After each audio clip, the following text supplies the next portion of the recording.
Have we seen you here before? No, it's the first. No, well, man, he just looks so familiar to me, man. I was here the other day with Scott trying to figure out how to save it. Okay, okay, yeah. All right. How's everybody doing this morning?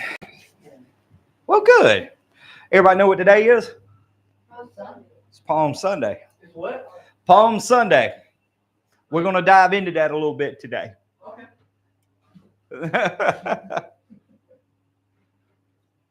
You see, I named this sermon The Humility of the King. You see, when I think about Palm Sunday, I think of I'm reminded of the humility and servanthood of Jesus. And I'll get into that in just a second. See, for a long time, I struggled with humility. I was not I was not a humble person at all. I was not a humble person at all. There was a time in my life where I viewed myself like a god because I could walk through the bullets. I was untouchable.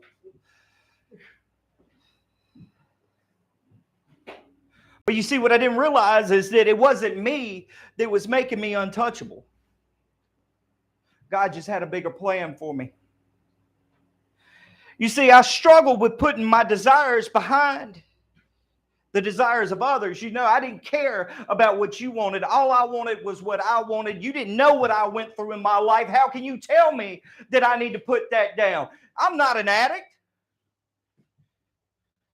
I can put it down anytime I want to. I just don't want to right now.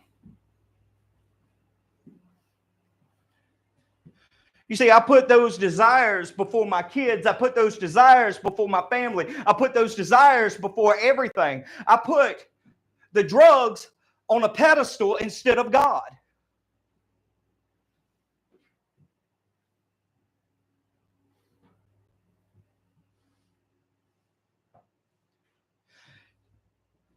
I struggle sometimes still with prideful thoughts. I did this. I didn't do anything. God did it all. Everything that happens in my life, it happens because God allowed it to happen in my life. I struggle with selfish ambitions. Everything that I do right now, I'm doing for God.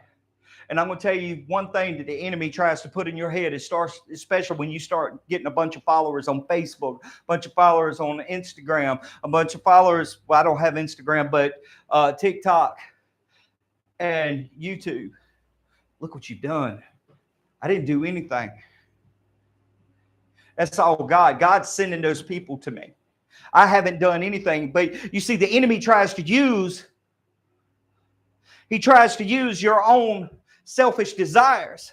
We all want that ability to be able to be somebody. We all want that title, but none of us know how to get it. But you see, there's only one title that we should all be searching for, that good and faithful servant title. It's not, oh, I'm an Instagram superstar. Oh, I'm a Facebook superstar. Oh, I'm a YouTube sensation. I'm trending on TikTok. No, God is. You ain't done nothing.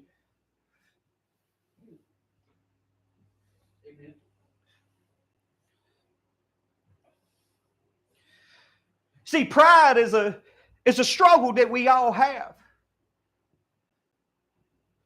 Whether you believe it or not. Do you care what somebody thinks about you? I kind of do. We all do. But you see, it's our pride that makes us feel like we have to live up to somebody else's standard.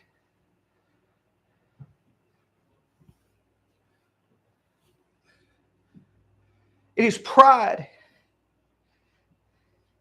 that causes us to care more about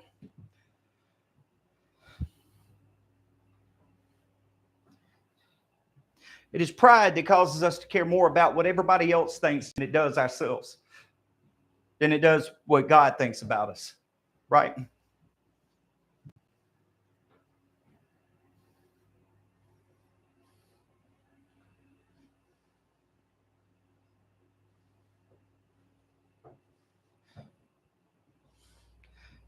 Let me ask you a question. How do you struggle in your day-to-day life?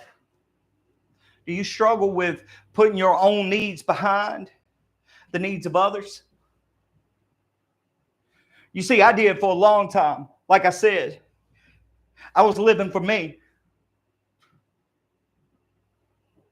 You know, there's a whole lot of people out here that have been hurt, and there's a whole lot of people that think that they have to supply for themselves, that they have to do it on their own, that they don't need nobody else in their life. I'm going to take care of me. You need to take care of you, because as long as you're taking care of you, I don't have to worry about you hurting me. I don't have to depend on you, because if I have to depend on you, I'm going to fall.